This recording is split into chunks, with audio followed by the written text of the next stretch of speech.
दोस्तों नमस्कार, मैं मोहित शर्मा स्वागत करता हूं आप सभी का आपके अपने यूट्यूब चैनल एग्ज़ाम फाइंडर में। दोस्तों बात करेंगे UP triple SC video paper के बारे में। 27 जून सेकंड शिफ्ट का पेपर यहां पे हो चुका है, तो फुल पेपर के बारे में आपको बताने वाले हैं।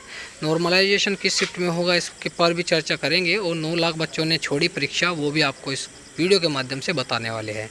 वैसे तो हमने अपने टेलीग्राम ग्रुप पे आपको जो 27 जून का सेकंड पेपर है शिफ्ट का, वो भी हमने अपने टेलीग्राम ग्रुप पे यहाँ पे भेज दिया है। और आपका नॉर्मलाइजेशन किस शिफ्ट में होगा ये हम आपको इस वीडियो के माध्यम से बता देंगे। और 9 लाख बच्चों ने परीक्षा छोड़ी है, वो हम अपने टेलीग्राम ग्रुप के माध्यम से आपको अपडेट दे देंगे। जो भी हमारे पास में नोटिस आया है, जो भी हमारे पास में डाटा है, सारा हम अपने टेलीग्राम ग्रुप पे शेयर कर देंगे। तो आप फटाफट टेलीग्राम ग्रुप को सर्च कीजिए ऑथेंटिक एग्जाम फाइंडर, और हमारे टेलीग्राम ग्रुप से जुड़ जाइए। वीडियो के फर्स्ट कमेंट में, वीडियो के डिस्क्रिप्शन में भी आपको लिंक मिल जाएगा, तो वहाँ से भी आप डायरेक्टली लिंक पर क्लिक करके हमारे टेलीग्राम ग्रुप को ज्वाइन कर सकते हैं। तो हम आपको जो है टेलीग्राम ग्रुप पे एकदम फ्री जो है PDF प्रोवाइड करा रहे हैं, तो आप उनको भी एक बार देख लीजिएगा।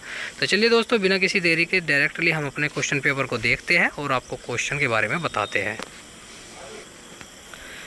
दोस्तों भाग 1 में आपको हिंदी देखने को मिलेगी। जो भी अब तक सारे क्वेश्चन पेपर हुए हैं 4 के 4, सभी में जो है पैटर्न रहा है हिंदी, रीजनिंग और आपकी GS। तो पहला क्वेश्चन आपका है, नी उपसर्ग का प्रयोग किस शब्द में हुआ है, वो आपको बताना था।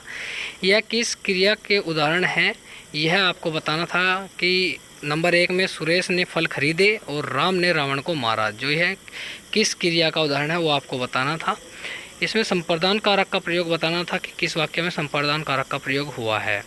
इस समय शाम आता होगा, इसमें आपको काल बताना था कि आपका काल कौन सा है। उसके बाद बात करूँ समासिक युग्म सही है, वो आपको बताना था कि आपका समास सही है या नहीं है।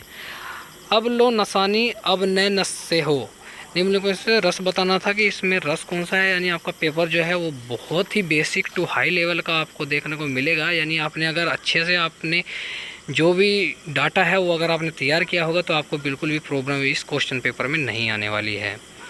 आपको तद्भाव रूप बताना था कि मृत्तिका का तद्भाव रूप क्या होता है। काली घटा का घमंड घटा, इसमें आपका यमक अलंकार होता है, तो इसमें आपको अलंकार बताना था।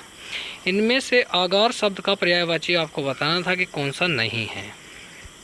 उसके बाद 10 से 14 क्वेश्चन पे आपका अनुच्छेद को पढ़कर आपको इसके क्वेश्चन के आंसर बताने थे, तो आप एक बार देख लीजिएगा। इन पंक्तियों में आपको बताना था कि ये पंक्ति किसकी है, तो आप एक बार देख लीजिएगा ये पंक्ति किसकी है। अगर आपने यहाँ पे कोई भी आंसर लगाया है, एक बार आप चेक कर लीजिएगा कि ये पंक्ति किस कवि या कवित्री की लिखी गई है। हिंदी की उपभाषा आपको बतानी थी कौन सी नहीं है, तो मालवी कोई ऐसी भाषा नहीं होती है जो हिंदी की उपभाषा मानी जाए। निम्नलिखित में से कौन सा स्वर संधि का भेद नहीं है, संधि का भेद बताना था आपको कि नहीं है। तो हल संधि कोई भी होती नहीं है, दीर्घ संधि, वृद्धि संधि, गुण संधि आपकी होती है। आपका जीवा तालु से नहीं है, वो आपको बताना था कि जीवा तालु से आपका कौन सा वर्ड नहीं बोला जाता है।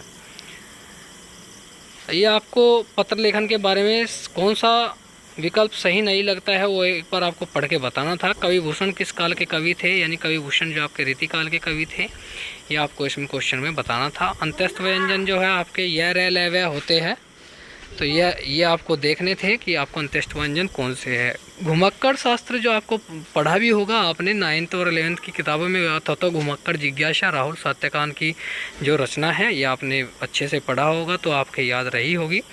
कौन सी कहानी मुंशी प्रेमचंद की नहीं है, वो आपको इसमें बताना था। झूठा सच, परीक्षा, बड़े भाई साहब या ईदगाह, ये आपको बताना था कि कौन सी इनमें से मुंशी प्रेमचंद की नहीं है।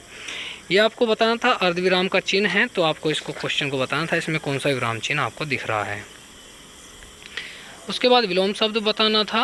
उसके बाद आपको मैं बताऊंगी एक जो आपको सारणी दी है, उसमें आपको रस बताना था कि आपको इसमें जो है रस कौन सा दिख रहा है। उसके बाद आपको अलंकार बताना था कि इस पंक्ति में कौन सा अलंकार है।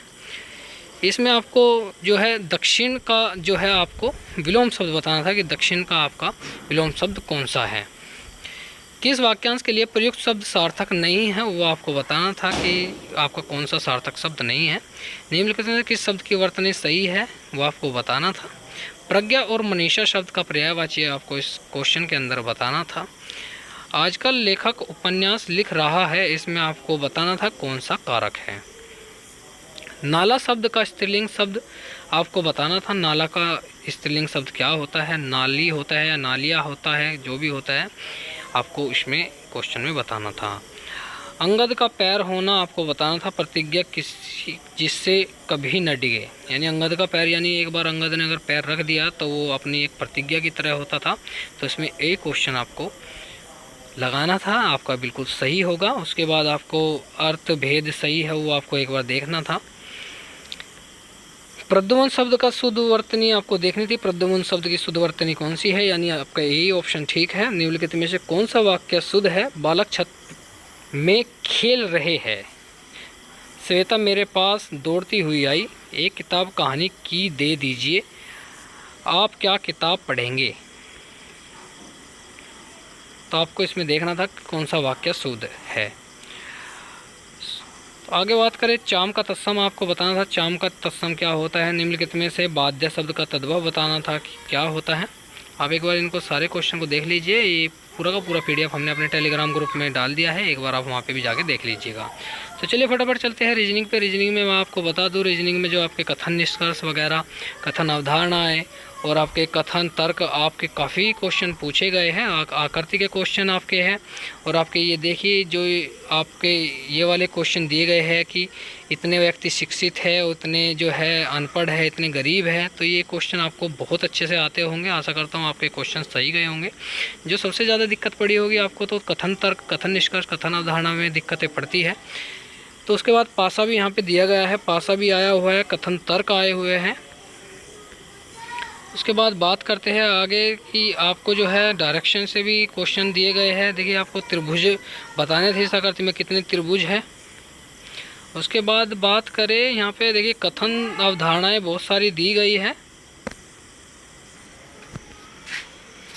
उसके बाद आपको एक सीरीज दी गई है जिसमें आपको बताना है कि क्वेश्चन आपका कैसे ठीक होगा। सीरीज को आपको लगाना था। देखिए कथन अवधारणा यहाँ पे काफ़ी क्वेश्चन दिए गए हैं। कथन तर्क के, कथन निष्कर्ष के। इस आकृति को यहाँ पे छुटी हुई आकृति है, इसको पूरा करना था। और देखिए यहाँ पे आपके रफ्तार से चलते हैं, कौन सा सत्य होगा, यानी आपको इसमें भी क्वेश्चन में आपको जो है एक कथन निष्कर्ष यहाँ पे टाइप में देखने को मिला होगा। पंक्ति का क्वेश्चन दिया गया है, पंक्ति में कितने व्यक्ति हैं, और आपको आगे देखने को यहाँ पे काफ़ी क्वेश्चन मिल जाएंगे। अर्थपूर्ण आपको बताना था, क्रम में व्यवस्थित आपको करना था। आगे बात कर लेते हैं। देखिए क्वेश्चन काफ़ी देखने को मिले हैं आपके, एक टाइप के जो है सिंप्लीफिकेशन के क्वेश्चन है। प्लस माइनस के चिन्ह को इधर उधर करके आपको यहाँ पे आंसर लाना था। ये आकृति का क्वेश्चन काफ़ी दिखाए गए हैं। ये आपको जो है दर्पण के क्वेश्चन देखने को मिल जाएंगे। उसके बाद बात करें तो एक ही क्वेश्चन पे जो आपको 4-4, 5-5 क्वेश्चन भी देखने को मिलेंगे। जैसे आपको 87-88 क्वेश्चन एक ही उस पर है तो आपको यहाँ पे देखने को मिलेगा। देखिए आप यहाँ पे देखेंगे डायरेक्शन से रिलेटेड क्वेश्चन है। और ये जो है 87-88 ये आपको देखने को मिलेगा आपका जो है सिटिंग अरेंजमेंट से संबंधित क्वेश्चन है। ये फिगर का क्वेश्चन दोबारा आ गया। ये डायरेक्शन का क्वेश्चन आ गया कि कौन सी दिशा होगी। देखिए आपका कैलेंडर का भी क्वेश्चन आया हुआ है। कैलेंडर में आपको बताना था लगातार 400 वर्षों में महीनों का 29वां दिन कितनी बार आता है, ये आपको क्वेश्चन बताना था। मई 2001 की किन तारीखों को गुरुवार था, ये आपको बताना था। यही क्वेश्चन जो है बहुत ही अच्छा यहाँ पे पूछा गया है। वो अच्छा जो है मॉडरेट टू हार्ड लेवल यहाँ पे रीजनिंग में दिया गया है। मैंने आपको बताया था कल भी कि घड़ी से संबंधित बीच का कोण जो है वो देखने को मिल सकता है। चाहे आप डायरेक्टली जाके हमारे टेलीग्राम ग्रुप पे देख लीजिएगा कि हमने बताया था या नहीं बताया था। तो आगे बात करते हैं। आपका यहाँ पे आ गया है सामान्य जानकारी, यानी आपकी GS जो है आ गई है। ईस्ट इंडिया कंपनी से संबंधित आपका क्वेश्चन पूछा गया है। निम्नलिखित में से कौन सा एक ऑपरेटिंग सिस्टम है, वो आपको बताना था। ऑपरेटिंग सिस्टम कौन सा है। और आपके जो करंट अफेयर के क्वेश्चन है इसमें काफ़ी पूछे गए हैं। करंट अफेयर के क्वेश्चन बहुत ज़्यादा यहाँ पे पूछे गए हैं। 15 क्वेश्चन के आसपास जो है यहाँ पे आपके करंट अफेयर से पूछे गए हैं। गंडक नदी पूछी गई है, संबंधित है गंडक नदी के बारे में। और यहाँ पे भारत का सबसे बड़ा टनल एक्वम मरीन पार्क कहाँ बनाया गया है, ये आपका करंट का क्वेश्चन हो गया। चरकुला नृत्य जो है आपका उत्तर प्रदेश में है, तो ये उत्तर प्रदेश से रिलेटेड 1-2 क्वेश्चन यहाँ पे GS के पूछे गए हैं। UP GK के ज़्यादा क्वेश्चन देखने को नहीं मिले हैं, सिर्फ 2 से 3 क्वेश्चन यहाँ पे देखने को मिले हैं। किसी पेपर सेट में एक ही क्वेश्चन आपको देखने को मिलेगा। देखिए बैंक के बारे में यहाँ पे पूछा गया है, भारत की रैंकिंग कौन सी है, रैंकिंग से संबंधित क्वेश्चन आपको देखने को मिल गया। उसके बाद संविधान की 8वीं अनुसूची में कौन सी भाषा नहीं है वो आपको बताना था।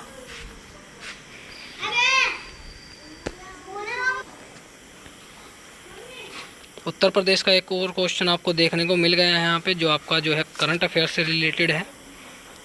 इलेक्ट्रिक ट्रेनों की शुरुआत जो पूछी गई है, पहली बार किसने इलेक्ट्रिक ट्रेनों की शुरुआत की है। यानी आज जो आपके क्वेश्चन है करंट से रिलेटेड, वो ऐसे क्वेश्चन है जो हाई लेवल के क्वेश्चन है। मतलब डेली रूटीन का क्वेश्चन बना के आपसे पूछ रहा है कि डेली यूजेज में जिनका इस्तेमाल हो रहा है वे वाले क्वेश्चन आपसे पूछ रहा है।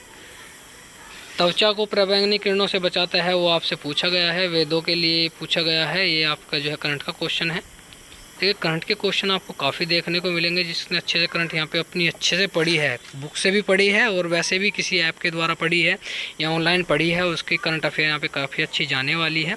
अल्पसंख्यकों के लिए कल मैंने बताया था 1 से लेकर 32 तक के जो है अपने जो है अनुच्छेद पढ़ लीजिएगा, उनमें से ही आपको अनुच्छेद देखने को मिल जाएगा, चाहे आप टेलीग्राम ग्रुप पे। दोस्तों हमने आपको कल बताया था कि क्वेश्चन आपको दिल्ली का लाल किला से संबंधित, अकबर से रिलेटेड या शाहजहाँ से रिलेटेड देखने को मिल सकता है। आप डायरेक्टली हमारे टेलीग्राम ग्रुप पे देखिए जाके, हमने बताया था या नहीं बताया था, और आपको क्वेश्चन देखने को मिल गया। दिल्ली का लाल किला किसने बनवाया है, तो शाहजहाँ इसका जो है सही आंसर होगा। हड़प्पा सभ्यता के बारे में पूछा गया है कि इनकी खुदाई के संबंध में कौन सा जो है आपका साइंटिस्ट था, तो आपका राखालदास बनर्जी था। ये आपको ध्यान रखने की बातें हैं। तो ये क्वेश्चन आपका करंट अफेयर से ज़्यादा जो आपके रिपोर्ट्स वगैरह है, वन सर्वेक्षण रिपोर्ट, उसमें पूछा गया है कि सबसे बड़ा क्षेत्र कौन सा है, तो एमपी में जो है सबसे ज़्यादा आपके वन जो है प्रभावित क्षेत्र है। फेमिना मिस इंडिया 2023 की विजेता नंदिनी गुप्ता जो है पूछा गया है किस राज्य से संबंधित है।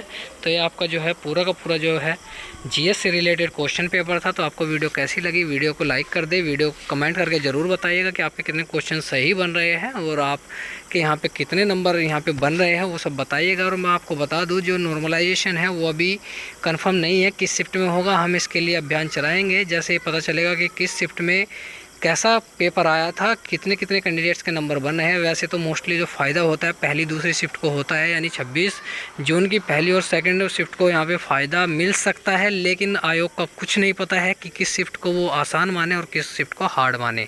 तो जैसे ही इसके संबंध में पता चलता है किस शिफ्ट से कितने कितने नंबर बन रहे हैं, उसके आधार पर हम आपको एक्सपेक्टेड कट ऑफ भी बता देंगे और आपको नॉर्मलाइजेशन के संबंध में बता देंगे कितना मिलेगा और किस शिफ्ट को कैसे कैसे मिलेगा। तो चलिए दोस्तों, मिलते हैं अपनी नेक्स्ट वीडियो में नई अपडेट के साथ। तब तक के लिए जय हिंद, जय भारत।